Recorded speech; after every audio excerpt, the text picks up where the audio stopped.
प्रिय विद्यार्थियों, पिछली क्लास में हमने कोपेन महोदय द्वारा दिए गए जलवायु प्रदेशों के वर्गीकरण के बारे में पढ़ा था। छात्रों, भारत के जलवायु प्रदेशों को या भारत को कई विद्वानों ने अपने अपने अनुसार जलवायु प्रदेशों में विभक्त किया था। इन विद्वानों में स्टाम्प महोदय, केंद्रीय महोदय, कोपेन का हमने पढ़ ही लिया है, ट्रीवार था, थानथ्रेड और भारत के अंतर्गत RLC प्रमुख हैं। हम इन प्रमुख विद्वानों के प्रमुख वर्गीकरण के बारे में जानने का प्रयास करते हैं। सबसे पहले हम देखते हैं स्टाम्प महोदय द्वारा प्रस्तुत वर्गीकरण के बारे में। इन्होंने कर्क रेखा के उत्तर और दक्षिण में भारत को दो अलग अलग जलवायु प्रदेशों में बांटा। कर्क रेखा के उत्तरी भाग को इन्होंने शीतोष्ण भारत कहा और कर्क रेखा के दक्षिणी भारत को इन्होंने उष्ण कटिबंधीय भारत नाम दिया। कर्क रेखा का उत्तरी भाग महाद्वीपीय जलवायु वाला कहलाया और इसे आप देख सकते हैं हिमालय, उत्तर पश्चिमी प्रदेश, शुष्क रेगिस्तानी प्रदेश, मध्यवर्ती वर्षा का प्रदेश और मध्यवर्ती या संक्रमण प्रदेश, इस तरह से 5 उप विभागों में विभाजित किया। जो शीतोष्ण भारत है यह कर्क रेखा के उत्तर में स्थित है, जहां जनवरी का औसत तापमान 18 डिग्री सेल्सियस से कम रहता है, 18 डिग्री से अधिक नहीं बढ़ पाता है। और इसी 18 डिग्री सेंटीग्रेड के आधार पर इन्होंने दोनों जलवायु प्रदेशों को विभक्त किया। इसी प्रकार कर्क रेखा के जो दक्षिणी भाग हैं उसमें इन्होंने, आप मैप भी देखते जाए साथ में, अत्यधिक, अधिक, साधारण, वर्षा के प्रदेश, कोंकण मालाबार तट और तमिलनाडु के तटीय प्रदेश, इस तरह से 6 भागों में विभाजित किया। हम कुछ महत्वपूर्ण बिंदुओं पर चर्चा करते हुए आगे बढ़ते हैं। सबसे पहले शीतोष्ण भारत के अंतर्गत पहला पॉइंट हम देखते हैं हिमालय प्रदेश। आप मैप में भी देख रहे हैं, स्क्रीन सामने ही आपको नजर आ रहा है। नंबर 1 पॉइंट, ये पर्वतीय प्रदेश है जो उत्तरी भागों में स्थित है। इसमें कश्मीर, हिमाचल, उत्तरांचल, बंगाल के उत्तरी भाग में और सिक्किम और अरुणाचल प्रदेश के प्रदेश इस संपूर्ण पर्वतीय क्षेत्र के अंतर्गत स्थित है। इसी के दक्षिण में आप देखेंगे उत्तर पश्चिमी प्रदेश है, जो पंजाब और जम्मू कश्मीर के दक्षिणी भाग वाले क्षेत्र है। पहला जो हिमालय प्रदेश था वहाँ वार्षिक वर्षा का औसत 200 सेंटीमीटर। पश्चिमी हिमालय में शिमला और पूर्वी हिमालय में दार्जिलिंग प्रतिनिधित्व नगर कहलाते हैं, जबकि उत्तर पश्चिमी प्रदेश के अंतर्गत वर्षा का औसत मात्र 40 सेंटीमीटर है। अमृतसर यहाँ का प्रतिनिधित्व नगर है। तीसरा भाग शुष्क रेगिस्तानी भाग, मैप में आप देख सकते हैं नंबर 3 लिखा हुआ है। ये शुष्क रेगिस्तान या मरुस्थलीय भाग राजस्थान के भाग को सम्मिलित करता है, जहाँ सर्दियों में तापमान 12 से 24 और गर्मियों में 45 डिग्री तक भी पहुँच जाते हैं। औसत वर्षा मात्र 25 सेंटीमीटर होती है। फिर आप और आगे बढ़ते हैं। नंबर 4 देखिए, मध्यम वर्षा का प्रदेश, जहाँ पंजाब और हरियाणा का भाग, उत्तर प्रदेश का पश्चिमी भाग, दिल्ली, MP का उत्तर पश्चिमी पठारी भाग और राजस्थान का पूर्वी क्षेत्र इसमें शामिल है। यहाँ वर्षा 40 से 80 सेंटीमीटर और गर्मियों में होती है। संक्रमण प्रदेश जो 5वां पॉइंट है, यह उत्तर प्रदेश का पूर्वी और बिहार का उत्तरी भाग इसमें शामिल है। यहाँ 100 से 150 सेंटीमीटर वार्षिक वर्षा होती है। तो इस तरह से ये जो 5 पॉइंट हमने देखे हैं ये संपूर्ण शीतोष्ण कटिबंधीय या महाद्वीपीय भारत के अंतर्गत शामिल है। अब हम बात करते हैं कर्क रेखा के दक्षिण में स्थित भारत, जिसे उष्ण कटिबंधीय भारत का नाम दिया। आप इसमें देखेंगे नंबर 6 ये वाला, इसे हमने नाम दिया है अत्यधिक वर्षा का प्रदेश। ये प्रदेश मेघालय, असम, त्रिपुरा, मिजोरम और नागालैंड में स्थित है। नाम से स्पष्ट हो रहा है यहाँ वर्षा सबसे अधिक होती है। यहीं पर मासिन राम नामक स्थान है जहाँ 1200 सेंटीमीटर से भी अधिक वार्षिक वर्षा होती है। औसत देखा जाए तो 200 सेंटीमीटर से अधिक वर्षा यहाँ प्राप्त होती है। इसके बाद नंबर 7 आप देखिए, ये है आपका अधिक वर्षा वाला प्रदेश, जिसमें एमपी का पूर्वी, बिहार का दक्षिणी भाग, बंगाल, उड़ीसा, आंध्र प्रदेश का उत्तर पूर्वी भाग शामिल हैं। यहाँ जनवरी में 18 से 24 और जुलाई में 30 से 35 डिग्री तापमान रहता है और औसत वार्षिक वर्षा 100 से 200 सेंटीमीटर होती है। इसके बाद हम देखेंगे साधारण वर्षा वाले प्रदेश, ये नंबर 8 आप देखिए। इस साधारण वर्षा वाले प्रदेश में दक्षिण पश्चिमी एमपी, महाराष्ट्र, पश्चिमी घाट इसमें शामिल नहीं है, ये एक बात ध्यान रखना, महाराष्ट्र, गुजरात, आंध्र का पश्चिमी और कर्नाटक का पूर्वी भाग साधारण वर्षा प्रदेश के अंतर्गत आते हैं। और यहाँ पर पश्चिमी घाट के वृष्टि छाया क्षेत्र में स्थित होने के कारण वर्षा अपेक्षाकृत कम होती है और वर्षा का औसत 50 से 100 सेंटीमीटर के बीच रहता है। इसके बाद आप जाएंगे कोंकण तट, जो पश्चिमी तटीय प्रदेश है। आप मैप में देखेंगे नंबर 9, ये 200 सेंटीमीटर से अधिक वार्षिक वर्षा प्राप्त करता है। और इसी के दक्षिण में आप देखेंगे नंबर 10, जो मालाबार का तटीय प्रदेश है। यहाँ पर 250 सेंटीमीटर से अधिक वर्षा होती है। और अंत में तमिलनाडु का प्रदेश आता है, जिसमें पूर्वी आंध्र प्रदेश का भाग भी शामिल है। यहाँ साल भर 22 से 30 डिग्री तापमान रहता है और वर्षा 100 से 150 सेंटीमीटर होती है। यह एक तरह से मध्यम वर्षा वाला प्रदेश है। और एक विशेषता इसकी हम ये भी बता सकते हैं कि नवंबर दिसंबर में लौटती हुई मानसूनी पवनों से इसी प्रदेश में वर्षा होती है। तो इस प्रकार हमने स्टाम्प द्वारा दिए गए वर्गीकरण के बारे में पढ़ा। अब हम देखते हैं थानथवेट महोदय ने किस तरह से भारत के जलवायु प्रदेशों का वर्णन किया और कितने भागों में इसको विभाजित किया।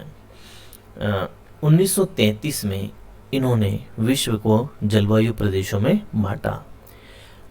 इन्होंने जो वर्गीकरण दिया था, इस वर्गीकरण के अंतर्गत इनकी जो मुख्य विशेषता इन्होंने बताई थी वो थी कि प्राकृतिक रूप से वनस्पति का प्रभाव या जलवायु के तत्वों का प्रभाव वनस्पति पर निश्चित रूप से पड़ता है। वनस्पति, मिट्टी, जल आदि के प्रवाह का निरीक्षण करके जलवायु प्रकारों और उनकी सीमाओं का निर्धारण किया गया। दो नवीन शब्द या दो नवीन तथ्य इस वर्गीकरण में हमें दिखाई देते हैं और इन्हें हम कहते हैं वर्षण प्रभाविता और तापीय दक्षता। हम इन दो बिंदुओं पर ही चर्चा करेंगे। सबसे पहले बात करते हैं हम वर्षण प्रभाविता। पौधों की जो वृद्धि होती है मूलतः वर्षण प्रभाविता पर निर्भर करती है। अब ये क्या है आप समझें। कुल माह की वृष्टि को कुल माह के वाष्पीकरण द्वारा विभाजित करने से वर्षण प्रभाविता अनुपात प्राप्त होता है। अर्थात पीई अनुपात क्या है?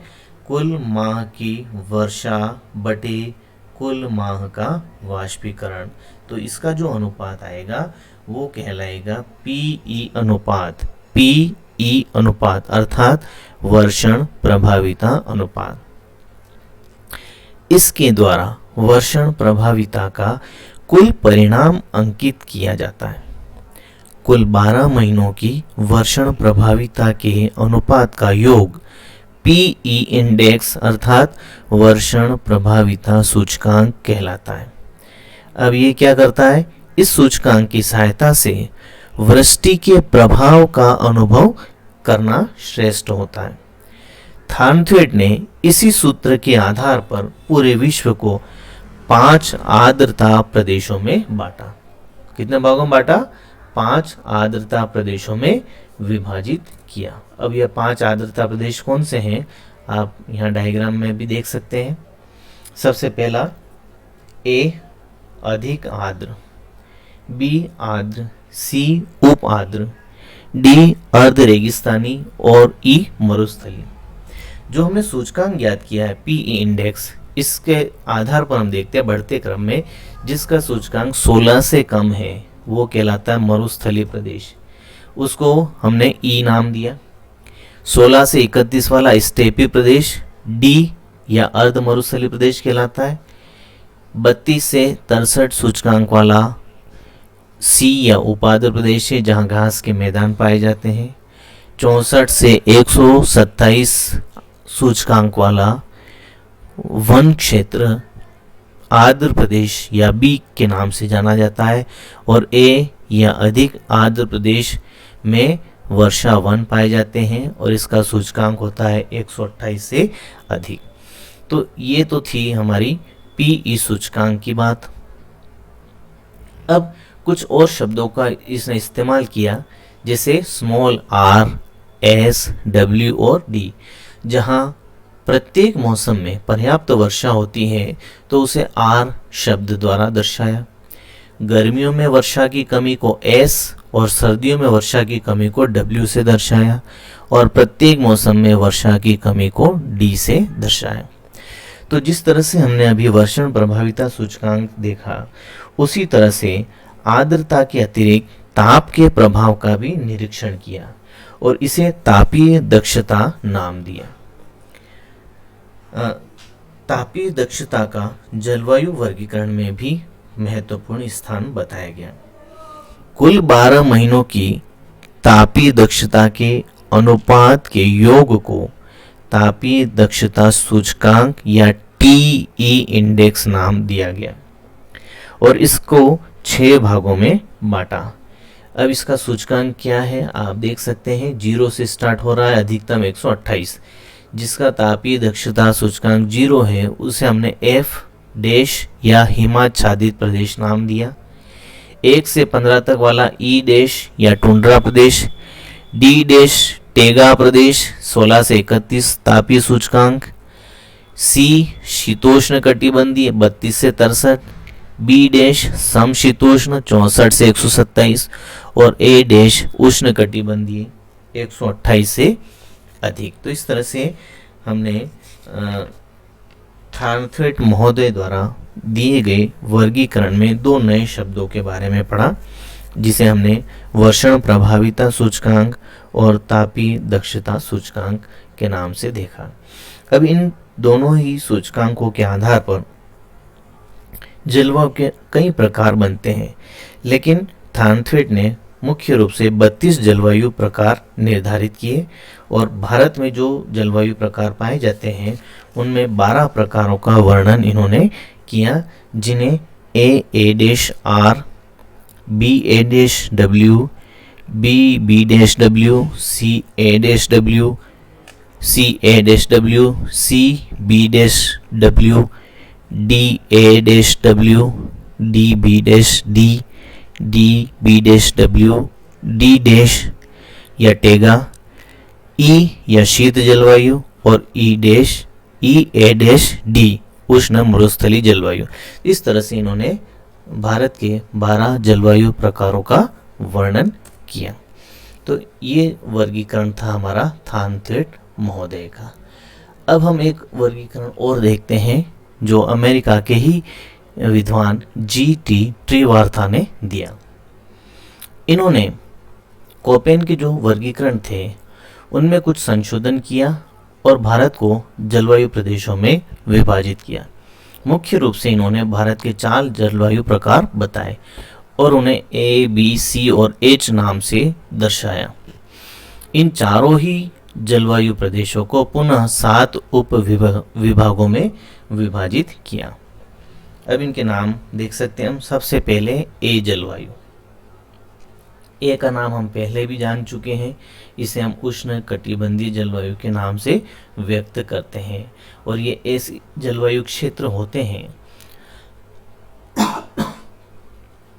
जहां कभी भी तापमान 18 डिग्री सेंटीग्रेड से कम नहीं होता। इसके अंतर्गत दो तरह के जलवायु प्रकार हैं, AM और AW।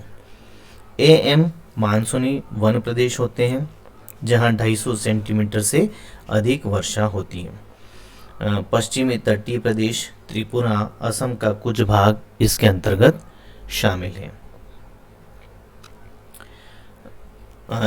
दूसरा जो भाग है वो AW मानसूनी सवाना प्रकार की जलवायु, जहां वर्षा 100 सेंटीमीटर होती है और ग्रीष्मकाल में प्राप्त होती है। प्रायद्वीपीय भारत या पठारी प्रदेश इसी के अंतर्गत शामिल है। इसके बाद आता है नेक्स्ट हमारा B जलवायु, जो किस प्रकार की है, उष्ण प्रकार की है। यहाँ पर वर्ष का काफ़ी समय शुष्क दशाओं वाला रहता है। इसे हमने कितने भागों में विभाजित किया है, इसके 3 प्रकार हैं, BS, BSH और BWH। BS की हम बात करते हैं, ये सवाना प्रकार की जलवायु है और प्रायद्वीपीय भारत के वृष्टि छाया प्रदेशों पर इसका विस्तार मिलता है। आप ये मैप देखिए, ये BS में थोड़ा इसको जूम कर देता हूँ, आपको नज़र आ रहा होगा, ये वाला भाग कर्नाटक का वृष्टि छाया प्रदेश।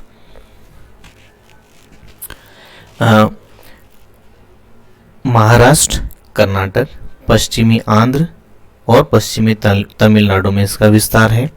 100 सेंटीमीटर से कम वर्षा का औसत होता है। BSH यह उष्ण अर्ध उष्ण स्टेपी जलवायु का प्रकार है। गुजरात, MP, राजस्थान, दक्षिणी हरियाणा ये प्रदेश इसके अंतर्गत आते हैं। अर्ध शुष्क प्रदेश हैं जहाँ घास के मैदान हैं और 50 से 100 सेंटीमीटर वर्षा होती है। इसके बाद आता है BWH, उष्ण अर्ध उष्ण रेगिस्तानी जलवायु है जो राजस्थान का पश्चिमी विभाग और कच्छ प्रदेश में इसका विस्तार मिलता है।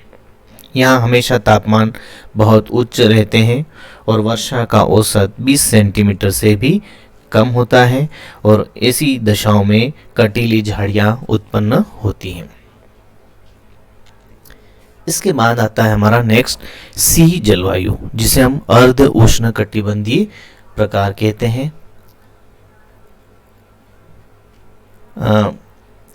यहाँ शीतकाल शुष्क और ठंडा होता है। इसी का एक प्रकार है CAW, जो गंगा के मैदानी भागों पर मिलता है। पश्चिमी भाग में वर्षा कम और पूर्वी भागों में अधिक होती है। पश्चिमी भागों में वर्षा सर्दियों में चक्रवातों द्वारा प्राप्त होती है। पूर्व प्रदेश में वर्षा का अधिकांश भाग ग्रीष्मकाल में ही प्राप्त होता है और सर्दियों में तापमान का औसत 18 डिग्री से कम रहता है। और अंत में ये सबसे उत्तरी भाग H, जो पर्वतीय जलवायु को संकेत करता है। जम्मू कश्मीर, हिमाचल, उत्तरांचल, सिक्किम, अरुणाचल ये प्रदेश इस पर्वतीय जलवायु के अंतर्गत आती है। यहाँ तापमान काफ़ी कम रहते हैं। सर्दियों में चक्रवाती वर्षा और गर्मियों में मानसूनी वर्षा होती है और जो उच्च भाग हैं वहाँ सर्दियों में बर्फ भी गिरती है। तो ये महत्वपूर्ण विभाग त्रिवार्ता के अनुसार थे। इसके बाद एक और विद्वान हुए थे भारत के, जिनका नाम है RL सिंह। इन्होंने भी भारत को जलवायु प्रदेशों में विभाजित किया था। ये आप मैप देख सकते हैं, ये नंबर भी डाल रखे हैं और इनका नाम यहाँ पर लिखा हुआ है, जिसे नंबर 1 पर है अति आर्द्र उत्तर पूर्वी प्रदेश, जो अधिक वर्षा वाले प्रदेश हैं। नंबर 2 में आते हैं सह्याद्री और पश्चिमी तटीय प्रदेश, जो आंध्र प्रदेश के अंतर्गत हैं। दक्षिण पूर्वी प्रदेश, ये भी आंध्र प्रदेश है। उप आंध्र मध्यवर्ती भाग, उप आंध्र तटीय प्रदेश, महाद्वीपीय प्रदेश, उपोष्ण अर्ध शुष्क प्रदेश, अर्ध शुष्क और उष्ण प्रदेश, शुष्क प्रदेश और पश्चिमी हिमालय प्रदेश। तो इस तरह से RL सिंह के अनुसार भारत के जलवायु प्रदेशों को 10 भागों में विभाजित किया गया है। तो छात्रों, हम आज का टॉपिक यहीं पर समाप्त करते हैं। इसका अगला भाग हम अगली क्लास में चर्चा करेंगे। धन्यवाद।